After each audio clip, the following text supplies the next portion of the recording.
Forget for a second whether there is a God. Here is a stranger question and a deeper one. Why is there anything at all? There could have been nothing. No stars, no earth, no you. Not darkness, not empty space, just nothing, forever.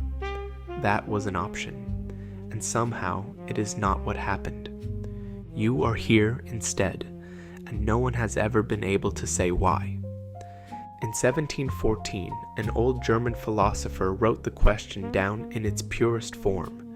His name was Gottfried Leibniz, one of the inventors of calculus, one of the sharpest minds Europe ever produced.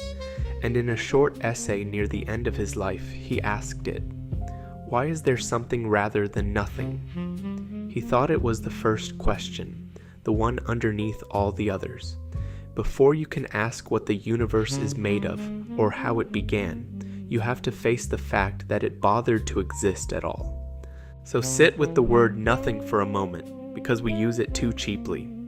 Real nothing is not empty space. Empty space is something. It has dimensions. It has physics. Real nothing has no space, and no time, and no particles, and no laws, and no God, and no possibility of anything ever happening. It is not a dark room. It is the absence of the room, the absence of the dark, the absence of absence. That is what there should be. And yet, look around. Humans have felt the strangeness of this for as long as we have had words. The ancient Greeks had a phrase for the deepest rule they knew. Ex nihilo nihil fit. Nothing comes from nothing. From nothing, nothing comes. And if that is true, it has a staggering consequence. If nothing comes from nothing, then there was never nothing. Because if there had ever been pure nothing, there would still be nothing now, forever. Because nothing could ever have started it. So the fact that there is something now means there was always something. The chain runs back and never reaches the bottom. Which brings us to the oldest, coldest argument for God. Not the one from design, not the one from the beauty of an eye. This one is harder and stranger. Leibniz built it on a single principle, which he called the principle of sufficient reason. It says that nothing is just there for no reason. Everything that exists has an explanation, either in something else or in itself. So look at the universe. It did not have to exist. There is nothing about it that demands it be here rather than not. So by Leibniz's principle, it needs a reason, and that reason has to come from outside it. Follow that chain far enough, he said, and you reach the only thing that could end it. A being that does not borrow its existence from anything else. A being that exists necessarily, that contains its own reason for being, that simply could not have failed to be. Leibniz called that being God. Notice what kind of argument this is. It does not start with miracles or scripture. It starts with the single most ordinary fact in your life, that there is something here at all, and claims that fact has no possible explanation unless something necessary stands underneath it. That is the case for faith, and it is not stupid, but here's the case against it, and it is not stupid either. In 1948, on BBC Radio, the philosopher Bertrand Russell, one of the great atheists of the century, was pressed on exactly this. A Jesuit priest named Frederick Copleston kept asking him, "What is the reason for the universe? What explains the whole thing?" And Russell finally said it, flat and unmoved. "I should say that the universe is just there, and that's all." That is the other answer. Maybe the chain of reasons does not lead to God. Maybe it just stops. Maybe the universe is a brute fact, a thing with no why, that simply is. Leibniz says everything must have a reason. Russell says, why must it? Maybe that principle, the one the whole argument rests on, is just a human craving, and the universe does not owe us a reason for itself. You cannot prove Russell wrong, and you cannot prove Leibniz wrong. The deepest question we have splits two ways, and both roads run off into fog. Now, you might think modern science has closed this. You may have heard that physics can get a universe from nothing. In 2012, the physicist Lawrence Krauss wrote a book with exactly that title, A Universe from Nothing, and he shows something genuinely astonishing. In quantum physics, empty space is not empty. The vacuum seethes. Particles flicker in and out of existence, born from nothing and gone again. On a large enough scale, a whole universe might be able to do the same. Something from nothing. It is a beautiful answer, but notice the quiet trick in it, and the critics caught it at once. The nothing Krauss starts with is a quantum vacuum, a field humming with energy, obeying precise mathematical laws.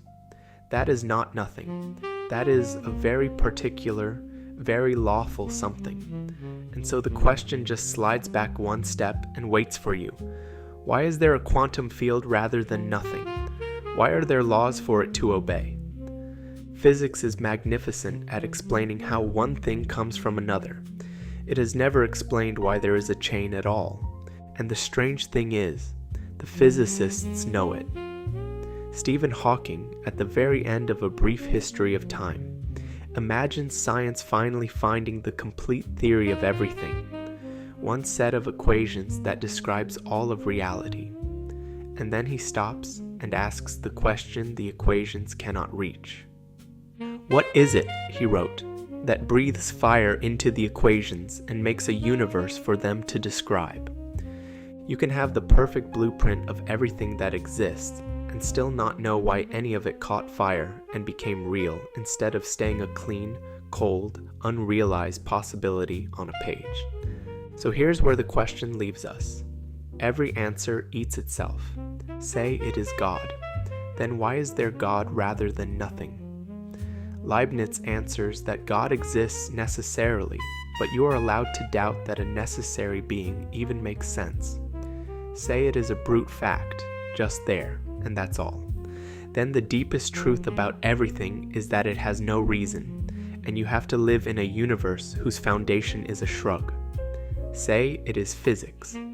Then you have only pushed the silence back behind the laws. This is the furnace. Not the doubt about whether some particular God is real. The doubt underneath even that. Why is there a stage for any of this to happen on?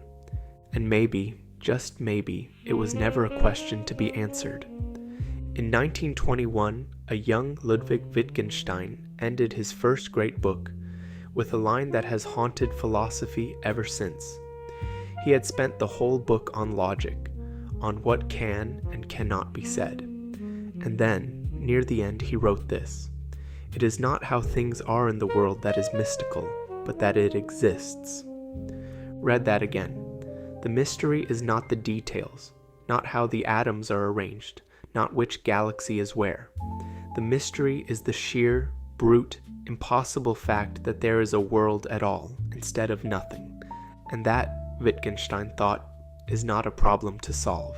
It is a wonder to feel. The astonishment that anything is here. That is the thing the equations cannot hold, and the arguments cannot settle. And you have probably never once let yourself feel on purpose. So let yourself feel it now. Tonight, you exist. You did not have to. Your parents did not have to meet. Your species did not have to evolve. This planet did not have to form. And underneath all of it, the universe itself did not have to be here. At every single level, all the way down, the answer could have been nothing. And it wasn't. You are the something that there did not have to be. You are walking around inside the strangest fact in existence, the fact that there is an existence, and most days you do not notice it at all. You will not solve it tonight. Leibniz could not, Russell could not, Hawking could not, but you can do the one thing they all agreed was the right response. You can stop for 1 second and be astonished that there is anything here to be astonished by. There could have been nothing. Look around, there isn't. If a thought like this is worth sitting with, subscribe and keep standing at the edge of the big questions with me. There are deeper ones still, wait, and hope.